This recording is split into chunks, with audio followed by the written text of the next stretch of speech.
Big boss കാണുന്നതിനോടൊപ്പം കടക്കൽ Dubai mobile shop നൽകുന്ന 14,000 രൂപയുടെ ലിനോവയുടെ tablet സ്വന്തമാക്കാൻ ഈ ചാനൽ ഇപ്പോൾ തന്നെ സബ്സ്ക്രൈബ് ചെയ്യുക.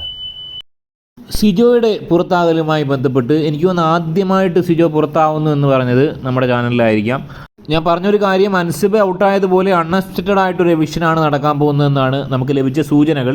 സോ പിന്നീട് പറഞ്ഞിട്ട് കാര്യമില്ല, ദുഃഖിച്ചിട്ട് കാര്യമില്ല. ആർക്കെങ്കിലും വോട്ട് കൊടുക്കാനുണ്ടെങ്കിൽ ഇന്നലെ വോട്ട് കൊടുക്കാമായിരുന്നു. എന്നാൽ മാറ്റങ്ങളൊന്നും ഉണ്ടായില്ല. സിജോ പുറത്തുപോയി.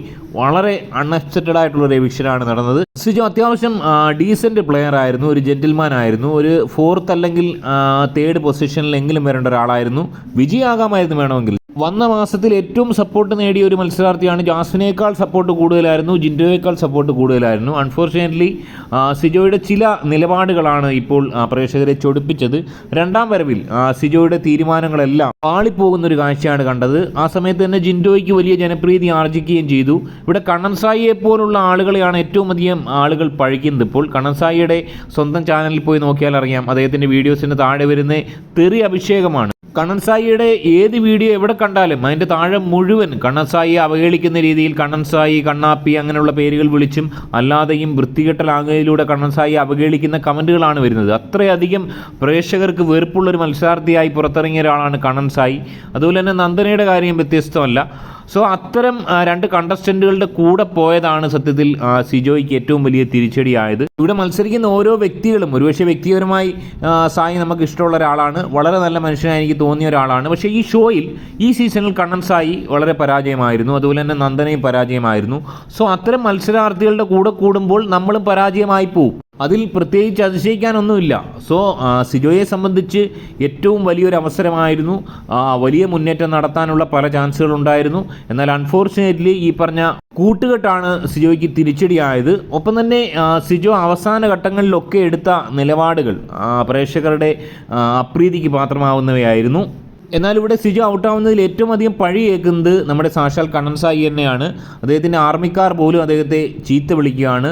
കണ്ണൻ സായിയുടെ ആർമിയും നന്ദനയുടെ ആർമിയും സപ്പോർട്ട് പിന്തുണ കൊടുത്തിട്ട് പോലും സിജോയ്ക്ക് മുന്നേറാൻ സാധിച്ചില്ല എന്നുള്ളത് വളരെ ദുഃഖകരമായ ഒരു അവസ്ഥയാണ്. എന്നാൽ ഇപ്പോഴും കണ്ണനെ സപ്പോർട്ട് ചെയ്ത് നിൽക്കുന്ന ചില ഗ്രൂപ്പുകൾ പറയുന്നത് കണ്ണൻ സായി ആയി ബിഗ് ബോസിൽ പോയത് കൊണ്ടാണ് ഇങ്ങനെ ഒരു അടി പറ്റിയത്.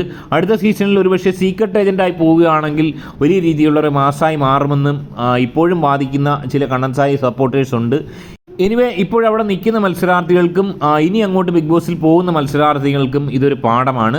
കുറച്ചൊക്കെ സത്യം പറഞ്ഞു കഴിഞ്ഞാൽ ഒറ്റപ്പെട്ട് കളിക്കുന്നത് തന്നെയാണ് ഏറ്റവും നല്ലത്. കൂട്ടുകൂടാൻ പോകാതിരിക്കുന്നതാണ് ഏറ്റവും നല്ലത്. ജിൻഡോയുടെ ഒരു വിജയം അത് തന്നെയാണ്. ജിൻഡോ ആരുമായിട്ടും ഒരു കൂട്ടിന് പോയില്ല, ഒറ്റപ്പെട്ട് കളിച്ചു. ചിലർ പറയും ഒറ്റപ്പെട്ട സ്ട്രാറ്റജി കളിക്കുവാണെന്ന്. എന്നാൽ ഒറ്റപ്പെട്ട് കളിക്കുന്നതാണ് ഏറ്റവും നല്ലതെന്നാണ് എനിക്ക് തോന്നുന്നത്. ഒരുപക്ഷെ ബിഗ് ബോസിൽ ഇനി പോകുന്നവരും ശ്രദ്ധിക്കേണ്ട ഒരു കാര്യം ഇതാണ്. നമ്മുടെ കൂട്ടുകെട്ടുകൾ ഒരുപക്ഷെ നമ്മുടെ വോട്ടിനെ തകിടം മറിച്ചേക്കാം, നമ്മുടെ പ്രേക്ഷക പിന്തുണയെ തകിടം മറിച്ചേക്കാം എന്ന് തന്നെയാണ് മനസ്സിലാക്കുന്നത്. ജാസ്മിനും അത് തന്നെയാണ് ഉണ്ടായിരുന്നത്. ഗബ്രിയും ജാസ്മിനും കോംബോ ജനങ്ങൾ ഒട്ടും ഇഷ്ടപ്പെട്ടിരുന്നില്ല. എന്നാൽ ജാസ്മിൻ ഇപ്പോൾ ഭേദപ്പെട്ട പ്രകടനം നടത്താൻ സാധിക്കുന്നുണ്ട്. അഭിഷേക് ശ്രീമാറിൻ്റെ കാര്യം എടുത്തു കഴിഞ്ഞാൽ വലിയ രീതിയിലുള്ളൊരു കൂട്ടുകെട്ടിന് അഭിഷേക് പോകുന്നില്ല.